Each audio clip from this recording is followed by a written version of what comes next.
February 28th, 2026. America attacked Iran. China didn't fire a single missile. 90 days later, Chinese AI went from 2% to 45% of global traffic. In 90 days, American AI costs up 68%. China didn't fight the Iran war, it won it. This is the story of how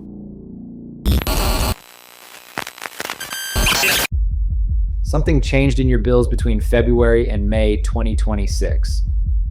You may not have noticed, you may have blamed something else, but it happened. And it has an exact cause that no media outlet has traced completely, until now. Your energy bill went up. Every product you ordered online in March cost more than it did in January. Your AI subscription went up in price. Your free tier disappeared or shrank. Those four things aren't random. They're the same play being run over and over. And it all kicked off on March 18th. In a dramatic escalation, Iran striking the world's largest liquefied natural gas plant, Ras Laffan, in Qatar, and oil refineries in Saudi Arabia and Kuwait. A complex nearly 3 times the size of Paris and responsible for a fifth of the world's liquefied natural gas supply. That day, Iranian missiles struck the Ras Laffan complex in Qatar. The director of the International Energy Agency described it as the greatest global energy security challenge in history. 5 years to repair. 17% of Qatar's LNG export capacity destroyed. You heard about the missiles. You did not hear about the chain reaction that followed, because no single outlet connected all the links. This episode does. Here's the chain. Every link is verifiable. 40% of American electricity comes from natural gas, and that gas fires the domestic grid, especially in Northern Virginia. The grid behind the world's largest data center cluster was already warning of historic demand. The timing, perfectly catastrophic. At that exact moment, big tech was committing $650 billion to AI infrastructure. The entire bet depended on one assumption: abundance. When Qatar bleeds supply, the world buys American gas, and local prices spike. The missile that struck Qatar wasn't aimed at Virginia, but its shockwave was. Not a military shockwave, an economic one. It traveled through commodity markets, through LNG terminals, through power plants, into data centers, straight toward what built American AI: cheap energy. The shock didn't stop at the port. In 2026, cheap energy is the scarcest resource in artificial intelligence. The grid that powers American AI has a name: PJM Interconnection. 13 states, 67 million people, the largest concentration of data centers on the planet. Every major American AI company runs on the same grid, the same cables, the same substations, the same vulnerability. In 2024, electricity capacity on that grid cost $28.92 per megawatt day. In 2026, $329.17, a 1,038% increase in 2 years. The question the chain leaves open is not what happened to your bill. It is what did not happen on the other side of the map. While American labs were absorbing an electricity spike they did not announce, Beijing was running on a system it had spent a decade engineering for exactly this kind of moment. China's energy advantage isn't an accident, it's a closed system. It operates like a market on the surface, but the underlying code was always weaponized. In November 2025, Jensen Huang, the CEO of NVIDIA, the man who sells the chips that make AI possible, said publicly that China will win in AI partly because of the lower electricity costs. His exact words, "Energy is free in China." That was not hyperbole. That was a warning nobody acted on. The American energy grid is a fragmented patchwork of private utilities, regional regulators, and aging infrastructure. In critical nodes like Northern Virginia, where 70% of the world's internet traffic is processed, the grid is reaching its physical limits. Data centers compete for power with civilian populations. Connection wait times for large loads extend to years. The Chinese system is a weapon of industrial policy. Generation is dominated by the 6 major SOEs, state-owned enterprises that do not answer to shareholders seeking quarterly dividends. They answer to the State Council. Transmission is a monopoly of the State Grid Corporation of China, covering 88% of national territory. This control allows China to do something no Western democracy can replicate: decouple the cost of energy for strategic industries from global market fluctuations. When natural gas prices spike internationally, Chinese SOEs absorb the loss by state mandate to keep industrial costs low. In the United States, the private utility passes the cost to the consumer in the next billing cycle. In 2025, China installed 315 gigawatts of new solar capacity. The United States installed 27. China built 11 times more because the state can simply command infrastructure into existence. In the 1980s, American steel manufacturers had the best technology in the sector: more efficient processes, more advanced engineering, better quality control. Japanese and Korean manufacturers had structurally lower energy and labor costs. They did not win the market with better technology. Pittsburgh did not lose its steel industry because its engineers were worse. It lost because the cost of producing a ton of steel in Pennsylvania exceeded the price at which it could compete with Pohang. When the product is similar enough and the cost differential is wide enough, the technical debate becomes irrelevant. Northern Virginia is Pittsburgh. The AI token is the ton of steel. While the world watched the missiles, China executed 2 simultaneous plays that no outlet has connected in a single analysis. Neither required firing a shot.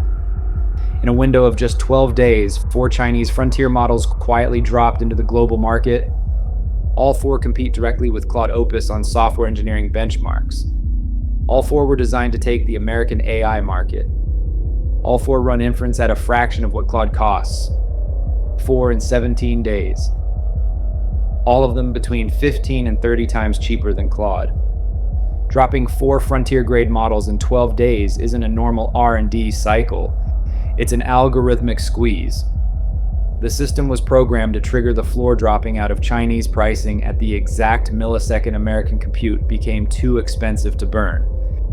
The market responded immediately. In April 2026, Chinese models account for more than 45% of total open router traffic, up from less than 2% a year ago.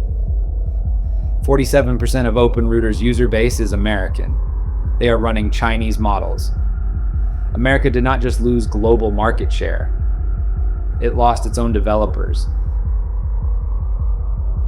The war spiked fossil fuel prices, forcing a panicked global stampede toward renewables, which plays right into the architecture.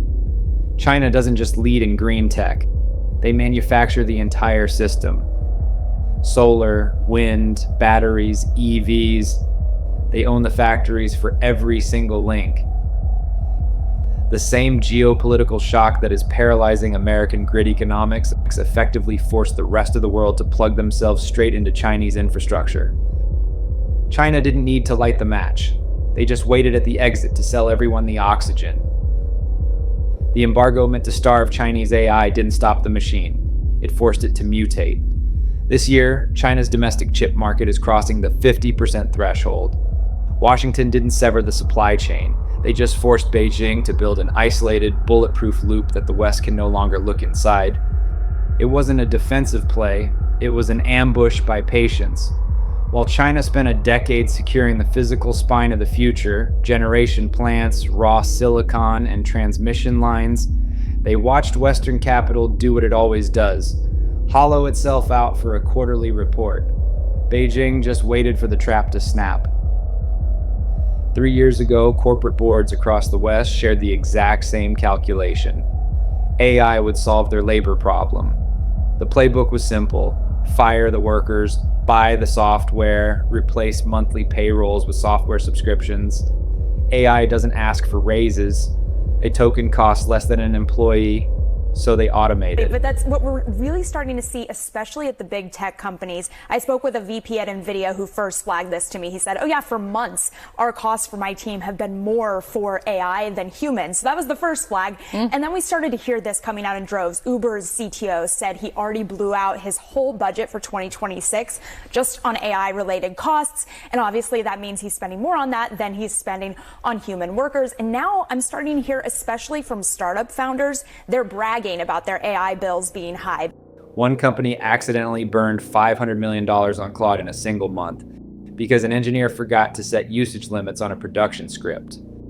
When Uber deployed AI agents across its engineering teams, automated loops ran unchecked overnight, burning through its entire 2026 AI compute budget in 4 months. Even Microsoft, with its effectively infinite cloud infrastructure, had to panic cancel its internal Anthropic licenses after its own engineers blew past budget expectations. Their own AI chief openly declared an urgent war to eliminate their out-of-control token Hemorrhage. Amazon had to scrap an automated benchmarking initiative for the exact same reason: algorithmic cost hemorrhage. The corporate world fired the workers. The electricity bill arrived anyway. Capital didn't disappear. It just shifted from human payrolls to utility companies and data center operators.